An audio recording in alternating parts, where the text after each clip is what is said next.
Bienvenidos a Polos Opuestos, soy Carlos Barragán Rosso. Hoy estoy reemplazando a la doctora Noemí Sanín, quien atiende compromisos internacionales. Nuestro tema para hoy es netamente político, pero antes de iniciar nuestro programa queremos hacer y expresar toda nuestra solidaridad con los habitantes de Mocoa, una ciudad que atraviesa por un drama inmenso, por la tremenda avalancha que cayó sobre esta zona del país, un desastre natural que ocurrió el pasado sábado, justamente cuando se realizaba la marcha por la corrupción. Y pues esta marcha pues ha generado un movimiento político y ha originado distintas reacciones en el marco político. Hoy vamos a hablar justamente de esto. Tenemos como invitados para hablar de esto al doctor Rafael Nieto y al doctor Carlos Alberto Patiño, politólogo también, exministro, analítico internacional y de nuestra realidad. Y bueno, ¿por qué salieron a marchar los colombianos el pasado sábado, doctor Rafael Nieto? Yo creo que hay muchas razones, Carlos. Los motivos por los cuales la gente marchó no son unívocos.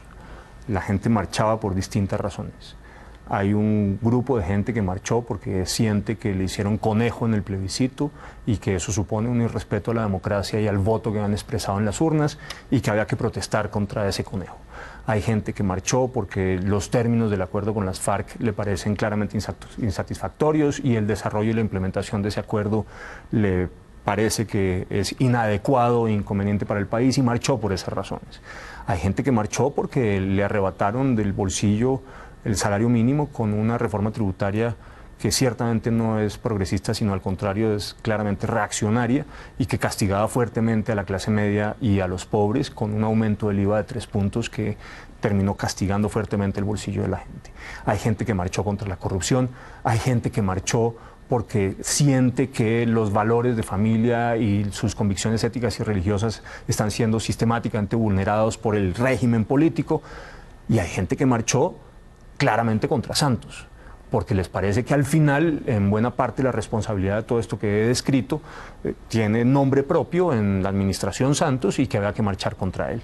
De manera que los motivos de la marcha son múltiples y no se pueden reducir a uno solo. Doctor Carlos Alberto, para muchos o para algunos, lo que hubo aquí fue parecido a lo que fue la votación del plebiscito. No importa la razón, salga a marchar contra y apoye la oposición. ¿Usted qué lectura le hace? Yo creo que esta marcha es muy importante, más allá de la perspectiva del plebiscito, ¿no? Y creo que hay que desligarla de eso, porque desde mi perspectiva lo que sucedió es que este es el inicio de la campaña presidencial. Y aquí estamos frente a una especie de toma de pulso de cuáles son las fuerzas y cómo se están organizando las fuerzas. Y yo creo que es un llamado de atención muy importante porque son miles y miles de colombianos los que salieron a marchar. Y eso es un detalle clave que de alguna forma llama la atención frente a las fuerzas del gobierno. ¿A qué me refiero? El gobierno nacional tiene un candidato que parece como un candidato oficialista, que es Germán Vargas Lleras, que se ha venido, digamos, de alguna manera diluyendo en el espacio, que está enfrentando un proceso posible frente a Odebrecht.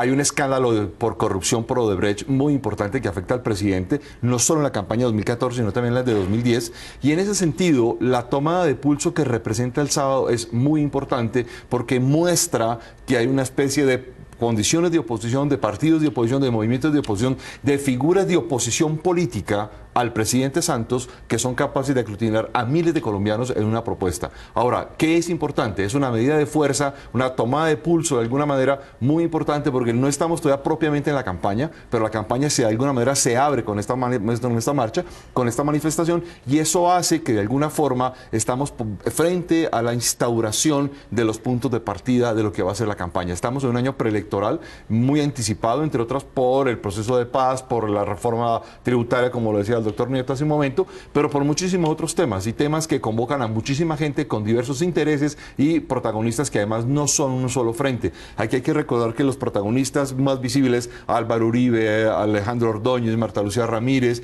y muchos más, Camilo Gómez, Andrés Pastrana, no son un bloque, no son un frente, son muy diversos entre ellos y tienen posturas completamente diferentes. O sea, no fue un salpicón de protestas, sino... Yo no sabría decirte si fue un salpicón, lo que quiero decir es no es un bloque unificado. Claro. Hubo un hecho que se presentó justamente antes de la marcha y fue ese famoso video de Juan Manuel Galán, dirigido a Álvaro Uribe, diciéndole que usted no tiene moral para salir a hacer una marcha anticorrupción. Varios de sus exministros están tras las rejas. y bueno, lo que se conoció en ese video. ¿Y ellos querían ponerle de alguna manera el tinte de corrupción o anticorrupción a la marcha? ¿Querían desmarcar a los otros aspectos? Yo no creo que la marcha fuera una marcha contra la corrupción, así no fue planteada. Terminó siendo una marcha contra Santos.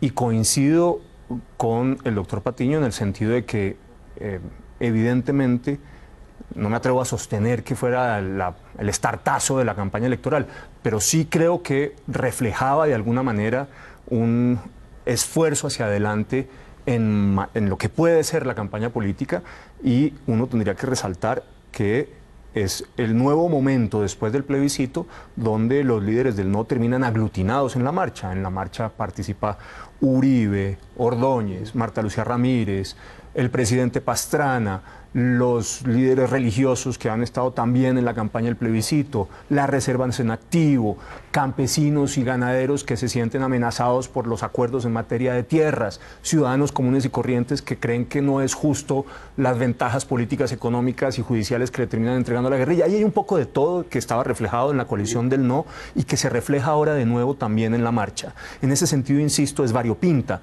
en sus motivos y en las personas que están participando. Me parece que la estrategia de señalar que era simplemente una marcha contra la corrupción buscaba precisamente lo que usted está señalando, es decir, tratar de decir que será una marcha contra la corrupción para señalar que los que estaban en la marcha no tenían legitimidad moral para poder participar en esa marcha. Me parece, sin embargo, que el doctor Galán comete un error en ese video de fondo, en al menos dos sentidos. Si lo que molesta es la corrupción en general, todo el mundo debería haber tratado de marchar. Es decir, no tenía por qué no haber marchado quien no era uribista.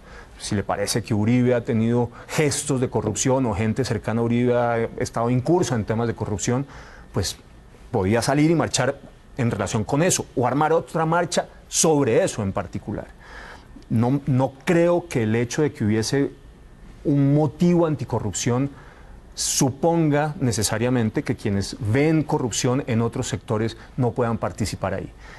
Y el problema que tienen ellos es que pues, su fundación, la Fundación Galán, ha recibido multimillonarios contratos en la administración Santos, más de 100.000 millones de pesos en contratos en la administración Santos, y eso me parece los incapacitado para hacer ese tipo de críticas. De hecho, le habló, ¿no?, de un puesto que le dio cuando estuvo en la embajada. Pero era un motivo distinto.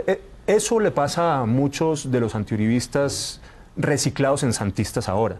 Fueron funcionarios del presidente Uribe, Gabriel Silva, el mismo presidente Santos, Juan Manuel Galán, fueron y le pidieron puestos al presidente, fueron ministros del presidente Uribe o funcionarios diplomáticos del presidente Uribe, y después se les olvida que fueron uribistas y que tuvieron un puesto durante la administración Uribe y se han dedicado a criticar al presidente Uribe. Y eso evidentemente me parece que lo que hace es al menos dejar cuestionable la solidez de la posición en la que hacen la crítica. Déjenme, les dejo una inquietud, una pregunta. Gabriel Silva, el exministro de Defensa, que usted dice que estuvo en el gobierno de Álvaro Uribe, dijo, el Centro Democrático se dejó contar.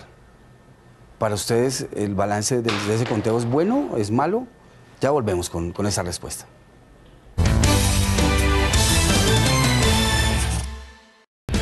Estamos en polos opuestos, esta vez hablando sobre la marcha que se registró el pasado fin de semana en Colombia. Doctor Carlos Alberto Patiño, Gabriel Silva dice que el Centro Democrático se dejó contar. ¿Usted qué piensa de eso? ¿Y ese conteo sale favorecido del Centro Democrático? ¿Usted cómo lo ve?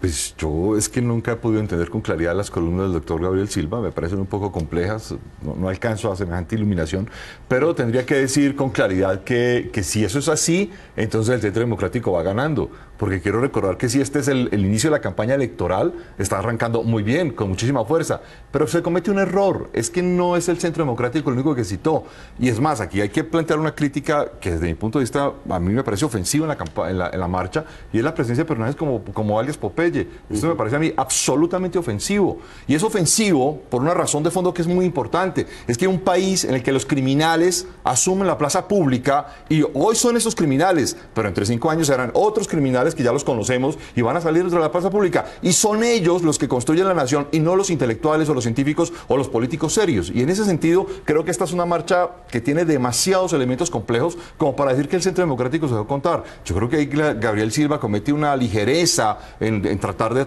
asumir una posición digamos, de antemano, y sí muestra que sí hay una preocupación en las, digamos, posiciones del lado del gobierno o de los partidos que están en este momento en el gobierno, porque no tienen un candidato fuerte al poner al frente de este asunto.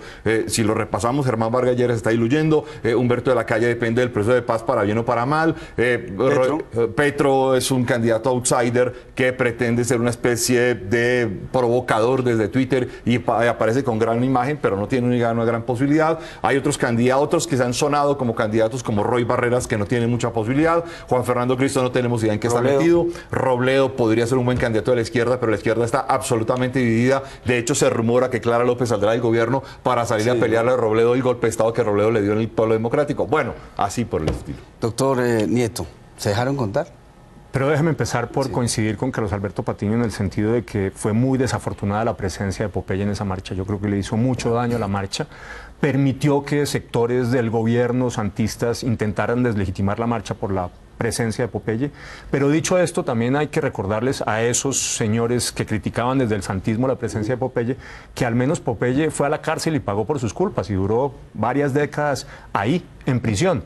Y en cambio ellos han recibido sin ningún tipo de pena privativa de la libertad a otros delincuentes tan malos como Popeye y con las mismas largas listas de crímenes a sus espaldas, y eso sí no les merece ningún comentario. Dicho esto, a mí me parece que en general la marcha fue exitosa desde la perspectiva de los promotores de ella, que hay que repetir, no fue solamente el Centro Democrático, había sectores conservadores, reserva activa, etcétera, etcétera, etcétera. Y ciertamente muestra algo que no deja de ser sorprendente en un país como Colombia, y es que la derecha y la centroderecha son capaces de llevar a la gente a la calle a protestar, y eso es sí, claramente inusual en este país, excepto la famosa marcha contra las FARC de 1 millón de voces, que ocurrió en todo caso hace ya casi una década, que tenía unas circunstancias y unas condiciones completamente distintas, pero salvo eso, es muy inusual y muy raro que la derecha y la centroderecha sean capaces de llenar la Plaza de Bolívar o tener las manifestaciones multitudinarias de Medellín. De manera que contarlo es difícil decirlo, pero ciertamente pues salió mucha gente a la calle. Bueno, ahí sí hay que señalar que el doctor Patiño tiene mucha razón en que se escucharon voces de los que se lanzaron ya al ruedo político. ¿Quiénes ganaron y quiénes perdieron en esta presencia en la tarima pública? Ordóñez, por ejemplo, ¿cómo le fue al exprocurador? ¿Usted que estuvo en la Plaza Bolívar? Yo creo que a Ordóñez le fue bastante bien, digamos.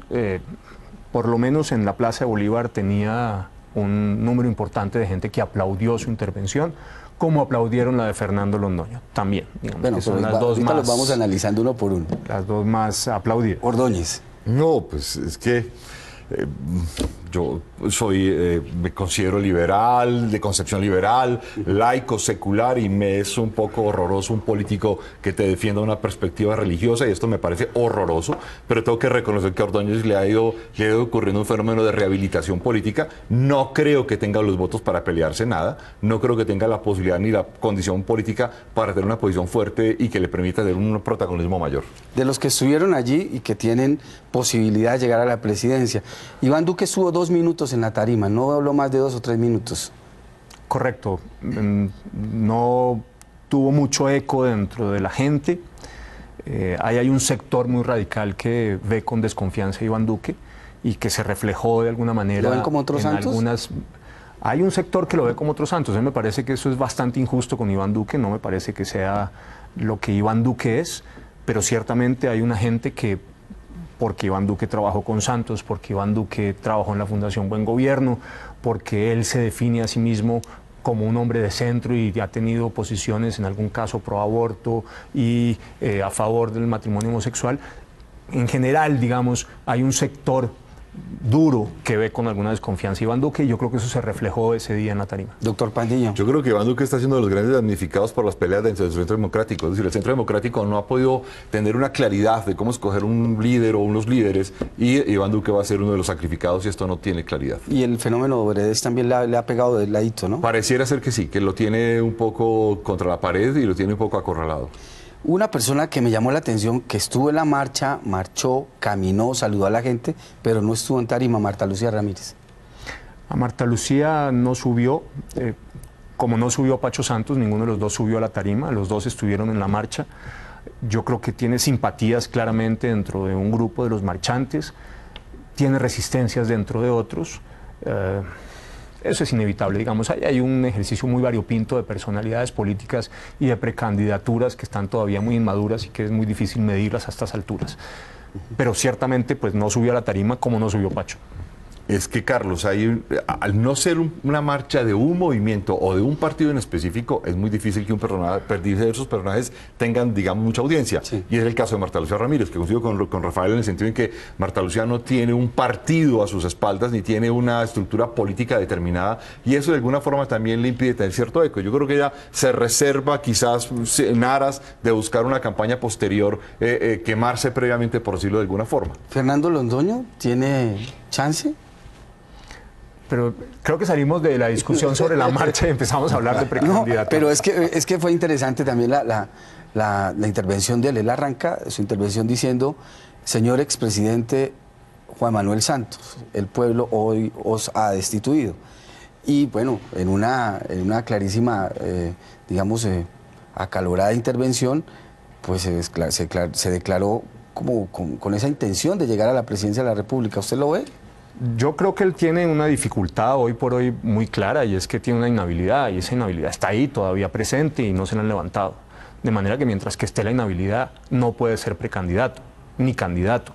Y lo mismo le pasa a Luis Alfredo Ramos, que es otro que tendría algún buen recibo dentro de esos sectores, pero tiene todavía el proceso judicial andando, y mientras que esos procesos y esas inhabilidades estén, la discusión termina siendo un poco especulativa.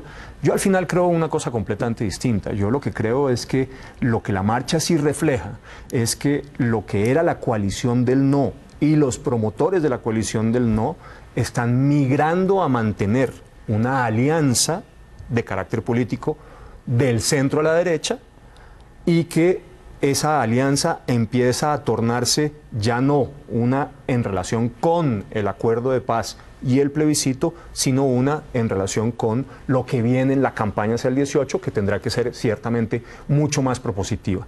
Y creo que el gran desafío de quienes están ahí, al final, es ese. Por un lado, convertir la coalición del no en una gran alianza para triunfar en el 18, construyendo un discurso político propositivo, de esperanza, de buen gobierno hacia adelante, de reconstrucción de país. Y por el otro, mantener la unidad, teniendo al final unas reglas de juego claras para la escogencia de un único candidato.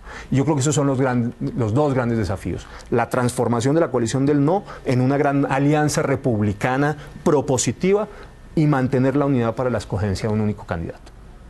Quiero que vayan pensando también en esta respuesta.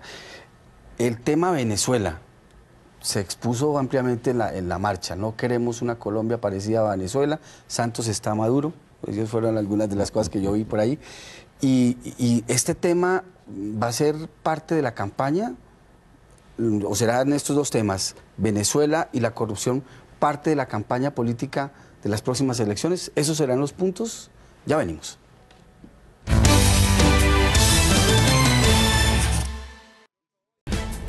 Doctor Carlos Alberto Patiño, el tema Venezuela. A ver, Carlos, yo lo voy a cambiar un poco lo de Venezuela, porque yo sí quiero introducir algo antes de que se acabe el programa. Sí. Y es que la marcha se vio afectada política y necesariamente por lo de Mocoa. El efecto de Mocoa, el desastre de Mocoa, es muy importante, y lo voy a poner en este símil. Un símil mucho más pequeño, pero es un símil parecido a lo que le pasó al presidente Betancourt en el año 85. Se produce la toma del Palacio de Justicia y a una semana después se produce el desastre de Armero.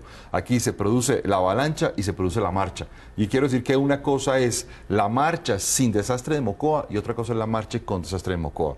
¿Por qué? Porque el desastre de Mocoa le permite al gobierno reaccionar frente a lo que la marcha podría haber hecho políticamente contra el gobierno del presidente Santos, y de alguna forma la marcha quedó sepultada por la avalancha de información periodística, por la avalancha de Mocoa, y le ha dado un protagonismo inusual al presidente, el protagonismo que ha hecho que el presidente se ha ido a gobernar a Mocoa, lleva 2 días en Mocoa, ha tomado decisiones, y obvio, porque es que además lo amerita, porque lo de Mocoa es absolutamente desastroso, donde además se ponen al descubierto un montón de fallas de capacidades gubernamentales, no de este gobierno, sino de todo el Estado colombiano, temas donde el ordenamiento territorial no funciona y cosas parecidas. Lo pongo de esta forma porque creo que el tema se empieza a ir mucho más allá de Venezuela o no, y en este sentido creo que el gobierno le apareció una tabla de salvación inesperada en el desastre de Mocoa. Insisto, esto es horrible decirlo, pero es la realidad. Y en este sentido, obviamente la marcha deja más lecciones para los que la organizaron que el efecto político frente a la sociedad. ¿Debieron haberla suspendido? ¿Debieron haber cambiado, digamos, bueno, vamos a marchar pero de otra forma? ¿Qué debieron haber hecho, doctor Nieto? ¿Usted cree que sí, que se debió haber hecho la marcha igual? No, es que mucha gente se enteró de la avalancha cuando estaba marchando. Sí. Era muy difícil suspender o cambiar esa marcha. Lo más que se podía hacer fue lo que se hizo. Minutos de silencio y reconocimiento que estábamos frente a una tragedia, pero no mucho más que eso. ¿Pero usted sí lo ve como una tabla de salvación? ¿Le cayó un salvavidas? Políticamente para el gobierno fue lo mejor que pudo haber ocurrido, porque en lugar de estar discutiendo de fondo sobre el mensaje de la marcha y sobre lo que significaba políticamente, la agenda mediática se centró claramente en Mocoa y en la avalancha, de manera que para el gobierno ciertamente fue un gran alivio. Ahora, los temas de corrupción van a estar en la agenda, sin duda van a estar en la agenda. El tema de Venezuela está sobre la agenda, sin duda va a estar en la agenda. Que la coalición del no reconvertida en una gran alianza republicana va a usar el argumento de Venezuela, yo no tengo la menor duda. Lo que vamos a alegar será que ciertamente tenemos que tener cuidado de no transitar por el camino de Venezuela y que tenemos que alejarnos de él, y que el socialismo del siglo XXI y todas las formas de socialismo, incluyendo la que encarnan las FARC, es un desastre y que Colombia no puede ir por esa vía. Doctor Patiño, ¿esos son los 2 caballitos de batalla de las próximas elecciones? Pero ojo, perdón, Carlos, no. Que esos sean 2 de los temas no significa que la agenda se vaya a agotar ahí. Yo creo que la agenda es mucho más amplia. Eso. Porque la seguridad las FARC y la guerra ya pasó a otro lado, ¿no? No, en absoluto. No, es que eso podría haber pasado al otro lado si después de que el plebiscito ganado por el no hubiese llevado a una renegociación y a un acuerdo político entre el no y el gobierno, y a partir de ahí a un nuevo acuerdo con las FARC. Pero en la medida en que el gobierno desconoció el resultado del plebiscito, el tema de los acuerdos con las FARC y el tema del proceso de paz... ¿Está vivo para usted? Absolutamente vivo, no solamente para mí, está vivo como se mostró en la marcha. O sea, para el Centro Democrático. No para el Centro Democrático, Carlos, para todos los que marcharon, sí, claro, que eran no solamente los del Centro Democrático, sino, si usted quiere, vuelvo y repito, las víctimas de las FARC, sí, los militares y los policías en retiro, etcétera, etcétera, etcétera. Se nos acaba el tiempo, doctor Patiño. Coincido con Rafael que esos son 2 de los temas, pero va a haber muchos temas. Yo pongo un ejemplo para que entendamos cómo va a ser de difícil entender previamente, con un año de anticipación, cuáles van a ser los temas. Parece ser que las FARC va a tener su propio equipo de fútbol. Yo quiero ver qué va a ser un partido de fútbol contra el equipo de las FARC organizado por la barra brava de Millonarios o del Nacional, y esto que se va a convertir. Esto lo digo porque esto va a tener un impacto político brutal. Es decir, esto no es una cosa elemental. Y eso va a hacer que muchos de estos temas van a estar sobre la mesa. Me preocupa que no estamos discutiendo temas de fondo, no estamos discutiendo temas de construcción de nación. Me preocupa que no estamos debatiendo temas de cuarta revolución industrial, transformación económica nacional. No estamos discutiendo temas de formación científica seria, que es lo que necesitamos para entrar a la cuarta revolución industrial, pero de verdad, no cosas de maquillaje. No estamos discutiendo temas de soberanía en serio. No estamos discutiendo temas de realmente de estructuración estratégica del territorio nacional. Eso no aparece todavía en la agenda. Y le agrego unos temas. El tema del respeto a la democracia, el tema de la recuperación de la institucionalidad republicana, fuertemente castigados en el proceso, van a estar sobre la mesa. El tema de la economía, con una economía raquítica creciendo al 2% o menos y una inflación muy alta y una raponazo de los ingresos de la clase media y de las clases pobres a través de la reforma tributaria. Perdón, aquí los temas van a ser múltiples, y usted solamente ha dado 2, Venezuela y corrupción. Bueno, era el de arrancar. Y además le sumo todos los de Carlos Alberto, porque estoy absolutamente de acuerdo con todos y cada uno de ellos. Rafael Nieto, el doctor Carlos Alberto Patiño nos acompañaron hoy, y aquí termina Polos Opuestos. Gracias por estar con nosotros. A ustedes les recuerdo que pueden seguirnos a través de nuestra cuenta de Twitter, @poloscaracol. Nosotros regresamos la próxima semana con otro tema de actualidad. Hasta entonces.